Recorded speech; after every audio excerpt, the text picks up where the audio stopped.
I think there's a huge stigma surrounding light adult incontinence because there is a perception that it is an older person's problem and it's not something that we relate to younger generations.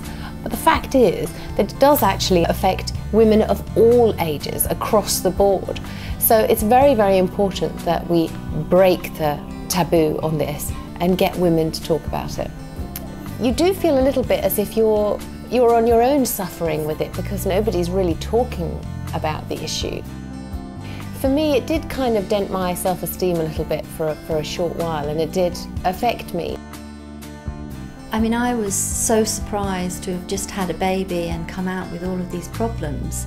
It is more common than you think, and certainly from my NCT mummy group, it's really not something that's talked about that much. And I've shared it with them, and I've found that very useful, and I think for them it's been quite nice to say, actually, I've got that problem too.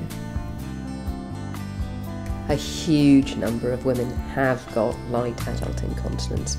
Probably 1 in 3 adult women, certainly even more than that maybe, after they've had babies. My patients are very busy women and they have a life. They want to know what my top tips are that they can fit in to their busy lifestyles. It's never too early to start with pelvic floor exercises, and it's never too late to start either.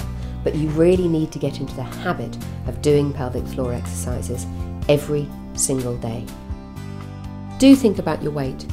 The heavier you are, unfortunately, the more likely you are to suffer from light adult incontinence. So do use that as another incentive to work on that weight. Talk about it. Once a woman's come to see me, she's plucked up her courage, but what saddens me is how long it's often taken her. Do exercise regularly. A lot of women feel that they can't exercise if they have light adult incontinence.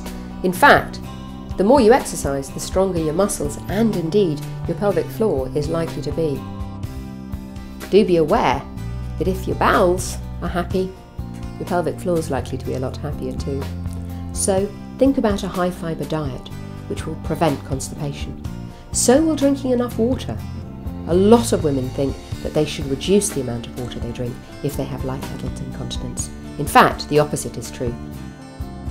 Do make sure that you're wearing pads that are specially designed to help with incontinence. You can see it on the label. What we're here to do is really to try to break the taboo surrounding the condition. We also want to try to encourage women to start talking about sensitive bladder and to try and encourage them to go and find the help and advice that they need and that they deserve.